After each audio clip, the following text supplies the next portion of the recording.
अरे बुजुर्गो, अरे चुप करो, हम तुम्हारे लोटे की बात करता है। वक्कास शेख, मैं वोटर की नहीं लोटे की बात करता है। सर, मुझे सर जरा पॉइंट ऑफ पर्सनल एक्सप्लेनेशन है।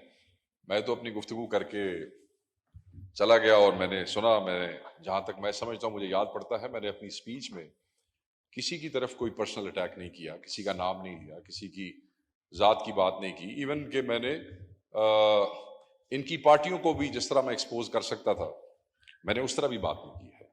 एक मेरे दिल के करीब, और मैं समझता हूं कि आपके और बहुत से भाइयों के दिल के करीब ये इशू है कि गरीब जिम्मेदार काश्तकार हमारा वोटर है और वो बेचारा मुसीबत में है। हम उसके लिए आवाज उठा सकते हैं और इनकी तरफ हम देखते हैं कि ये उसके लिए अच्छी बात करें। अल्लाह अल्लाह खैर सलाह। अब इस पे मेरी बुजुर्ग हैं और माओ की उम्र की है, मैं बड़े जज्बात में आया कि मैं गुफ्तगू करूं, और मैं गुफ्तगू कर लेता हूं। जो लोग मुझे जानते हैं वो ये समझते हैं कि मैंने इस मामले में कभी हया शर्म या कभी किसी का ओला शोला को नहीं रखा मैंने। मगर अब मैं सोच रहा हूं कि मैं इनकी उम्र देखता हूं और फिर मैं देखता हूं कि खातून है। तकलीफ सिर्फ मुझे इतनी सी है, और मैं जरूर करूंगा, मैं खड़ा जो हुआ हूं वो ये है कि इन्होंने कहा कि हमारे साथ थे और इधर चले गए। मैं तारीफ तो जरूर दुरुस्त करूंगा। मैं इनकी पार्टी टिकट पे कभी एमएनए बन के सहवान का हिस्सा नहीं रहा, ठीक है सर। तो एक मैं इनकी तारीखें दुरुस्त कर, पार्टी एफिलिएशन थी, बिल्कुल थी। हमारे बुजुर्ग बहुत से, ये जो ऐवान है ना सर, इसमें बहुत से लोग क्रॉस द पार्टी लाइन जैसे हैं, जिनके बुजुर्ग कुछ उधर थे, कुछ पीपल्स पार्टी के साथ थे। अगली नस्ल नहीं मानती, हम नहीं मानते। सो इसमें किसी को तकलीफ में आने की जरूरत नहीं है। किसी को किसी के साथ इस किस्म की गुफ्तगू करने का फायदा कोई नहीं है, क्योंकि अगर मैं लाइनों की तरफ तवज्जो करना शुरू करूंगा तो मेरे बहुत से दोस्त और बुजुर्गों को शर्मिंदगी होगी, इसलिए कि बहुत से लोग अच्छी बात की आपने। मैं उसको सर खत्म ऐसे नहीं सर, मुझे इतना सा टाइम जरूर दीजिएगा, ये मेरा हक है। अगर मैं अच्छी बात कर रहा हूं तो उस हक को आपकी मेहरबानी है, आप उसको रिकग्नाइज कर रहे हैं, मेरा राइट भी है आइन के मुताबिक। आई एम ग्रेटफुल कि आपने मुझे दिया। देखे, मैंने अभी एक खबर पढ़ी, ये भी इसी इलेक्शन के अंदर, इनकी अपनी पार्टी की जो लीडर हैं, पंजाब की चीफ मिनिस्टर हैं, इनका आप आर्गुमेंट देख लें जो अखबारों में छपा। What have you done for the party? And then she started questioning कि जी, ये अखबार में मैंने भी पढ़ा थोड़ी देर पहले। मैंने कहा जरा सिर्फ अपनी पार्टियों में जगह बनाने के लिए बड़ा जालिम कल्चर है सर। मतलब बेजा खुशामद अपनी लीडरशिप की, सिर्फ पार्टी में सीटें सिक्योर करने के लिए।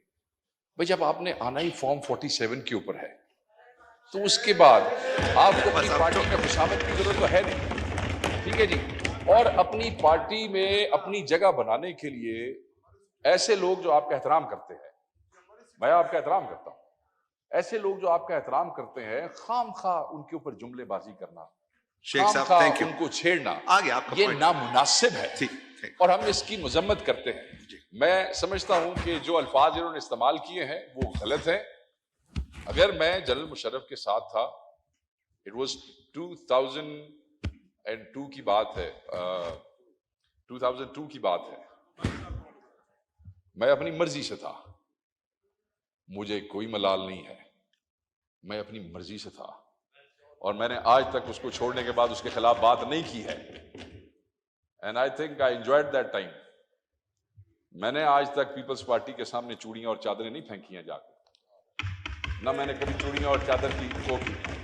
मगर आज आप उनके साथ भी बैठे हैं, जमहूरियत का हुस्न कह सकते हैं आप कुछ भी कह सकते हैं। शुक्रिया। बस आखिरी बात सर, मैं खत्म कर रहा हूं। सो मैं सिर्फ इस एहतराम के साथ, यार मैं मुकाल ही तो डिप्टी स्पीकर याद आ गए, मैं मुकाल तशरीफ रखें मैं जी, सर आखिरी बात वाइंड अप करें ना, नाम भी नहीं लिया, आखिरी बात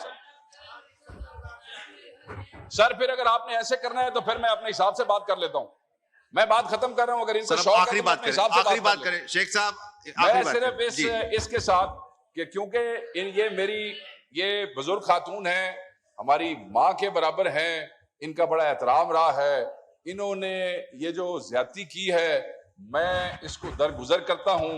अगर इसके अलावा इनकी पार्टी का कोई भी और आदमी होता तो मैं उसकी लीडर करके जाता यहाँ से। Thank you very much. शुक्रिया। राणा तनवीर साहब, मिनिस्टर फॉर एग्रीकल्चर, बोले। राणा साहब, आपको फ्लोर दिया है। कल कर लीजिएगा कल। थैंक यू जी शेख साहब। थैंक यू जनाब राणा साहब। स्पीकर। इनको चुप कराएं जरा, मेरी अब बात सुन ले जरा सारे। मैं आपका शुक्रगुजार हूं और स्पेशली इस ऑगस्ट हाउस का कि उन्होंने एक ऐसे इशू पे कंसर्न शो किया है जो कि इस वक्त वाकई पूरे पाकिस्तान में और स्पेशली जो एग्रीकल्चर का एरिया है और सिंध और पंजाब में सबसे ज़्यादा एग्रीकल्चर का एरिया है और वीट की यहाँ जो प्रोड्यूस है इसी दो सूबों में ज़्यादा होती है, बल्कि पंजाब में तो बहुत ज़्यादा होती है। तो जो इस वक्त सिचुएशन है, जो भी पॉइंट्स इन्होंने रेज किए हैं वो बड़े रेलेवेंट पॉइंट्स हैं, चाहे टारगेट है प्रोक्योरमेंट का, चाहे प्राइस है या मिडल मैन की बात करते हैं या दूसरे इश्यूज हैं। इसमें कोई शक नहीं कि वीट जो है ये स्टेपल क्रॉप है और स्टेपल क्रॉप जो होती है सारी दुनिया में हर मुल्क कोई ना कोई अपने हिसाब से उसको नोटिफाई करता है। किसी जगह राइस है, किसी जगह दूसरी कोई चीज़ें हैं और उसकी एक्सपोर्ट प्राइस भी वो करते हैं ताकि उस क्रॉप को हम ज़रूर सिक्योर करें और वो फूड सिक्योरिटी से रिलेटेड होती है।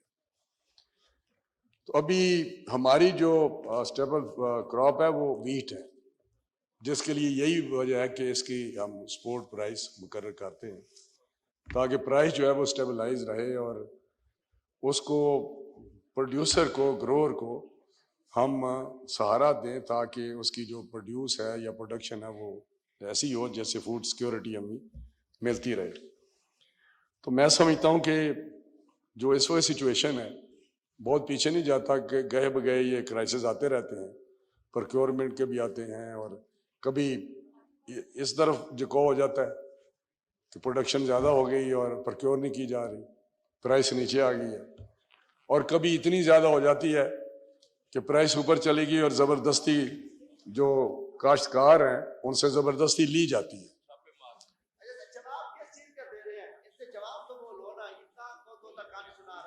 आपको अगर समझ नहीं आ रही तो बैठ जाइए, इसको आप समझाएं। सबको मौका मिला, अभी आप सुने वजीर साहब को। बैठे जल्दी साहब, बैठे। क्या आपको समझ आ रही है मेरी बात की? मैंने 4-5 इशू, मैं बात आपकी कर रहा हूँ। चेयर से बात करें अगर प्लीज। इस किस्म के पागल आपके बैठे होंगे ना, मैं खड़ा हूँ जवाब देने के लिए, मैं वीट पे बात कर रहा हूँ। आपके एक एक टारगेट, एक एक पॉइंट को आप इधर चेयर से बात करें। क्या मैं सीधी बात करूँ यार, मुझसे ना तंग करें। ना तेरी जमीन है ना तू बात क्या करता है यार।